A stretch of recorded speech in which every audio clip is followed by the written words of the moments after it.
What does it smell like in Kensington? It smells like hell, whatever that smells like. I mean, on some real shit though,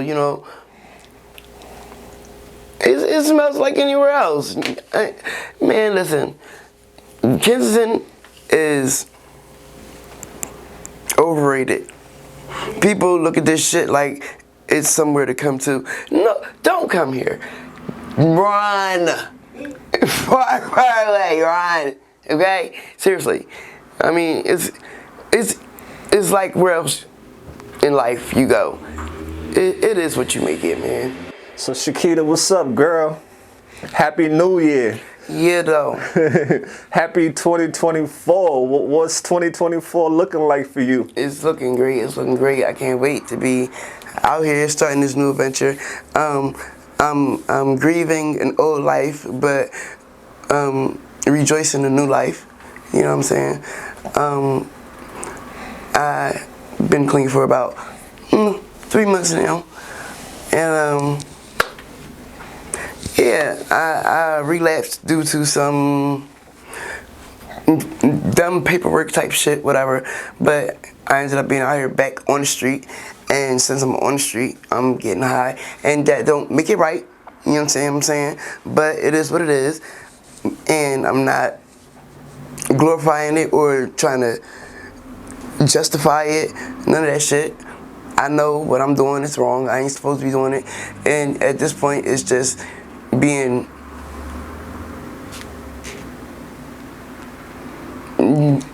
immature at this point, because I know the do's and don'ts, and life is waiting for me, and I need to stop trying to hold on to something in the past that's a ghost and just rejoice what's going on for the new. That's it. Do you think it's hard for you to fight your demons sober? Yeah, man, I'm just right now shifting, trying to break off from the old life to start new. It's hard, but worth it. It took a long time to get to this point, and just being out here this week and indulging and getting high in this addiction yet again, but with a different set of eyes. This shit is the worst, bro. Like, I don't even have the energy for this shit no more. Like, walking back and forth, the cold, like, I'm over it. I'm so over it. I'm just trying to make sure I get to my next journey, whatever that is. So do you regret the choice that you made when you was clean for those 3 months? Yeah. And It was, you see, us as addicts, we like instant gratification. So, that's the main thing that I'm gonna have to work on as far as like being a mature, responsible person. Nothing is instant. You can't just make an instant life, an instant family, an instant. You have to work for this shit. So, I mean, at the end of the day, I had to work hard at becoming an addict. So I have to work hard at being clean in addiction. Exactly. It's a lot of hard work. Yeah. And people always say, put in the same effort you put into getting the drugs into your recovery. Exactly. I hear that a lot. Exactly. So Shakeeta, for those who just tuning in, who don't know your story, tell us where you grew up. Man, I'm back and forth from Jersey, Philadelphia. I'm right over the bridge, Benjamin Franklin Bridge, Camden, New Jersey, between Camden and Pennsauken. And I was raised with both parents. I was an intelligent child. I was very smart. I was very popular. All of the things that, stir the soup for you to start your disaster behaviors, so to speak. What was your family like?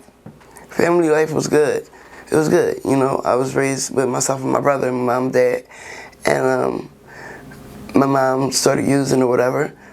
And my father took over as far as raising us. And I mean, you know the story. Everything was good. I had a good childhood. I can't complain about that. So, you know, my situation was just basically my own fault, my own bad choices. Yeah. Well, at least you take responsibility for your action. So, what have you been doing in Kensington since you've been back out here? Unadmiring the shit that I've been glorifying for the last 10 years. And what's a day in your life look like now? Day in my life looks like a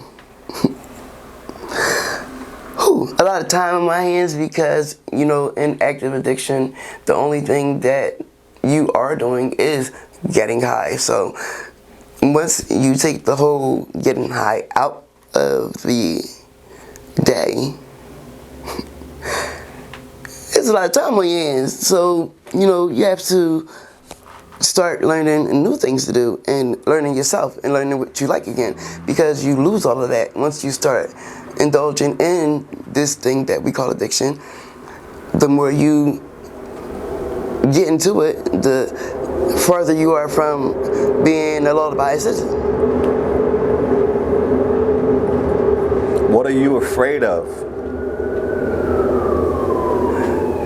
Now I can say nothing. You're not afraid of dying into this lifestyle, nothing? No, because I know that's not my fate. But you know, once you're out here in the Badlands, anything can happen at any time. You know how it goes. Anything can happen, but it can't happen unless you allow it to. Sometimes you have no control over things. But that's the thing, you know. We contribute to it. It's all about what you contribute to, what you want to do. People get high, they contributed to that. People become prosperous, they contributed to that. It's all about the path you take, the choices you make. You have to contribute to it. It's not going to just be there. It's all about the choice. If I can recall back when we first started, you know, connecting, you used to be a registered nurse, right? Yeah, all that, man. You know, but right now, none of that even matters. Right now it's just now. Present. That's it. You just have to pick and choose those things. You have to pick and choose what you feed your brain. Because if you feed yourself that you're worthless, your brain is going to react to you being worthless, and it's going to pick out those things. If you say that you're prosperous and think prosperous, your brain's going to adapt to that as well. So it's all about a thought pattern, which is what I wasn't using, and aware of that I wasn't using, because, you know, life can be a little tricky that way. Some people would like to know, how did you get started using drugs? I got started using drugs, basically using Percocets, you know. Using Percocets, and liked it. Didn't think it was going to get it as deep as it was, because I wasn't aware the deadly game that I was playing with Percocets, because I wasn't aware of the side effects and the downfall that comes along with the medication. So, you know, that's just what that was. And now you're back in Kensington.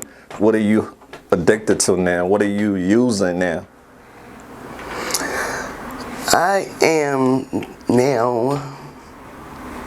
I'm smoking crack right now.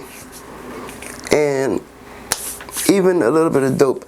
But, you know, right now it's just like I'm really out of sorts right now because I'm displaced. So in being displaced, I am just floating. I don't have any structure right now, and that's the dangerous part and the tricky part of where your addiction can overcome your normacy, should I say, because you will allow yourself to indulge in those thoughts and memories and not play the whole tape and just pick out the parts that was good and sort of like act like the parts that was bad don't exist. But that part does exist, and that's where I'm at. I have to remember those cold days, those rainy days, those not having nowhere to stay, or know where to go or having somewhere to go but don't want to go there because of what you are doing. I don't want to be back in that place. I don't want to succumb to this addiction. Yeah, that's just where I'm at with that. So what's your biggest regret in life?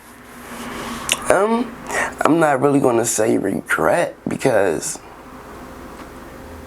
at the end of the day, we are all human and we are perfect at being imperfect. So at the end of the day, I don't regret anything. Bad choices, so to speak, it's a better word for it. But good, bad, or indifferent, regardless to what the choices are, I feel like you just have to stand by it because those are indeed the choices that we make. And you have children, right, Shakeeta? How many kids do you have? I have 6 children. And do you stay in touch with your kids? Yeah and no, not as much as I should. But that's also going to change. I don't want to, start showing up in their life full force right now because I'm not even showing up in my own life. So I don't want to start an unstable foundation building a relationship with them until I know it's sturdy enough. What was the reaction of your family when they found out you was using drugs? I mean, any reaction, it's not a good thing. We all know that, No, they weren't proud of it. They were supportive, but at the end of the day, there's nothing that they could do or say. You just have to go with it. And for those who don't know, tell them about the lifestyle out here. I mean, the lifestyle's just like any other lifestyle. This shit you see on TV. I mean, they beating a dead horse. Yeah, people get high. They use. They become engulfed in their addiction. And that can mean a lot of things, but for a lot of different people because no person is the same. And what are you doing now to survive? Right now, honestly, I'm just here. And just here right now is enough for me.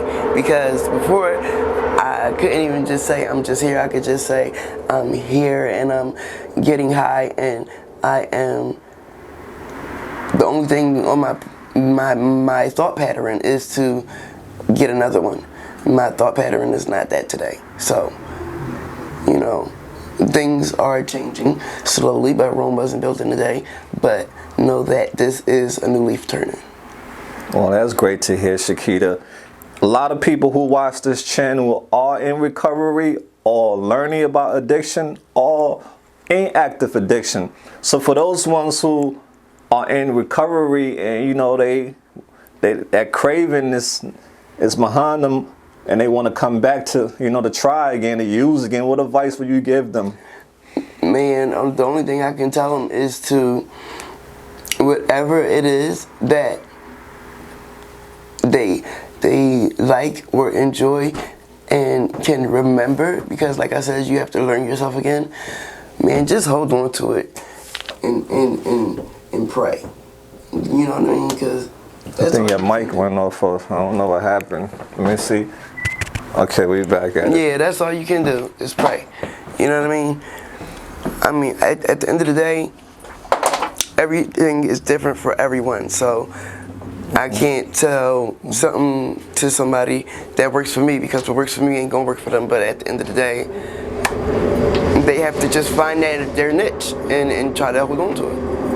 Okay, Shakeeta, we about to wrap things up. There are a lot of people in Kensington who are not from Kensington. They're from all over. Man, everywhere. I mean, at the end of the day, Kensington is still a part of the United States. I mean, it's not like it's its own third world country, even though it could be. That could be an idea, but I'm just playing. But yeah, no, people from Africa, people from India, people from... It's multicultural just like everywhere else in the world. So you have met a lot of different nationalities out here. Absolutely. Yeah, it has no face. Right. You're absolutely right. I guess we about to shut down, Shakeeta. It's all about how you get out of it and what you take from it. Hopefully, you know, it's a lesson learned and not a lesson that takes you to your death, because some people don't make it past that lesson. You know, some people learn from it and move on. Some people get stuck and stagnated, and some people don't know about it or understand it. So it's people like us that can help them appreciate what's going on here and talking to you with AML Films and all that. But you know, I'm actually going to be doing some things to actually help people understand Kensington, because Kensington is not all bad, on some real shit. Okay, so AML fam, Shakeeta, is there anything you're in need of that we can help you with? Yeah, I am actually,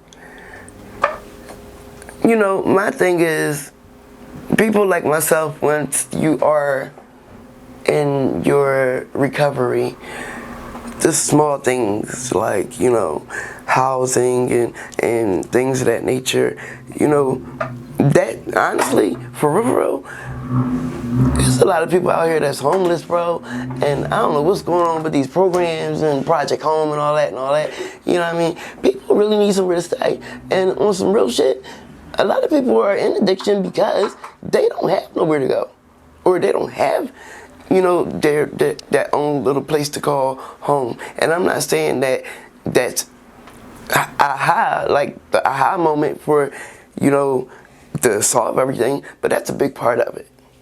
Shakeeta, thank you, and we wish you much success on the road to recovery. You got this. So fam, remember, don't be bitter, be better. Until next time, we out there. Peace out. That part.